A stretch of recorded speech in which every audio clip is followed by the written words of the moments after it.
believe there is a silent crisis in this country. Suicide risks are peaking in women 45 to 55, and many believe perimenopause is playing a role. Joining me now with what women need to know is the founder of Sayana Medical and Wellness Center, Dr. Shilpa Sayana. It is such a pleasure to see you. Thanks for having me. So I think this is such a critical subject to talk about.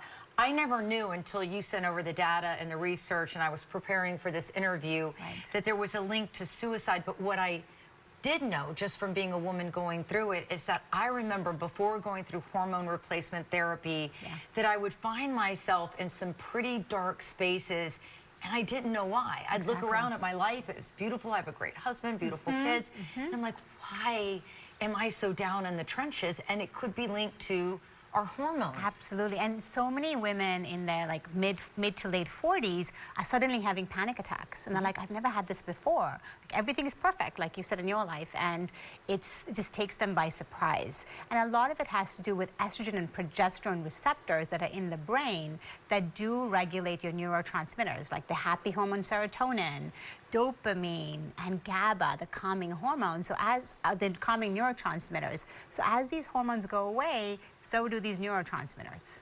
Well, what's equally concerning to me is that when women go to their primary doctors, they're walking away with a Xanax prescription. Correct. And they don't need Xanax. No, they don't. They need their hormones checked. Right. And they need to know, where are these hormones? And if they're not sleeping, it's not ambient time, and it's not a deficiency of that. It's really maybe a deficiency of progesterone. So if you already have issues with sleep, brain fog, and you're fatigued, naturally anybody would be low in mood.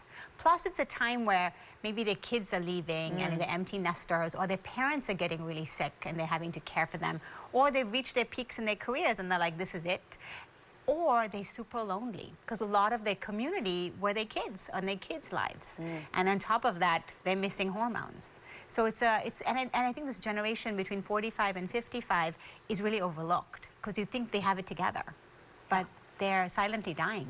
Yeah, it's sad. So talk to me about the suicide risk associated with this. What causes that? Is it people, they ruminate, or do they actually, they're obviously taking their own lives? They are, and I think to get to that point, you really have to be super drained. You're probably not sleeping well, you're probably exhausted. You may have gone through like a divorce or something that's a trigger that just kind of pushed you over the edge. And at that time, if you're not sleeping well, your brain is impulsive. And to do something like that makes feels like a normal choice. But without hormones, you just feel kind of blah, and you're just like, what's the point of life? Right. And even if and maybe it's also to do with your gut health. If you're inflamed in your gut, there's a strong gut-brain connection. So if you don't improve your gut microbiome, you are more likely to be depressed.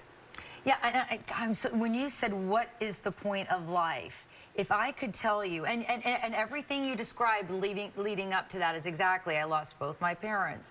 My dog died, my voice went down, you know, and then one child leaves after the next. They're going up to college, they're starting their life. And my hormones were all, and I wasn't getting sleep. I was waking up in the middle of the night every night.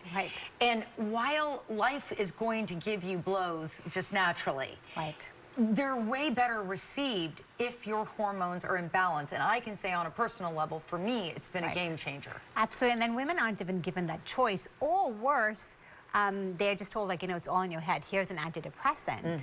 And if you are getting hormones, it's better to work with someone who's going to personalize it to your levels, not just give you a blanket prescription and say, this is the hormone you should take, because you might have side effects. So it's super important to make sure you're working with the right team, you're testing your levels, and also have a community, have friends, start a book club, really work on not being lonely, because it can be a very lonely time.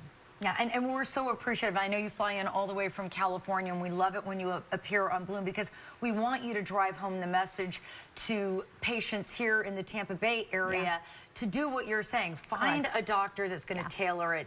Make sure they're checking, you know, your DNA. See how your body's receiving these medications. And balance them just perfectly, because these mail order, just dropping it in the mail is not the answer. It's really not the answer. And, you know, talking about genetics, you know, genetics are important important to test for how you process hormones, but it is also good tests that tell you how you react to medications. So let's say you are feeling pretty dark and you do need medications. Don't just go to a doctor who's going to say, try Prozac and then try Zoloft. It's like throwing spaghetti on the wall. Which one's going to stick? You can do a simple salivary swab test that'll tell you, based on your genetics, which are the correct medications to take for anxiety, for depression, for focus. So we have so many great tools, and they're not expensive and many times covered by insurance. Yeah, we did that. Even my pediatrician recommended the swab. That's great. For my daughter to pick the ADH medication that would best suit her needs. I wish many doctors were like that. Yes. Because, and that's why it's important for women to advocate. Because I really think, this concept of how we work with the provider, there used to be medicine 1.0, where you just went to the doctor and they just told you what to do. And then medicine 2.0, where the pharmaceutical companies drove like which medications to take. And now there's this medicine 3.0, which is you partnering with your doctor and really saying, how can you guide me to be the best version of me? Doctor, it's always such a pleasure catching up with you. Thanks so much for having me.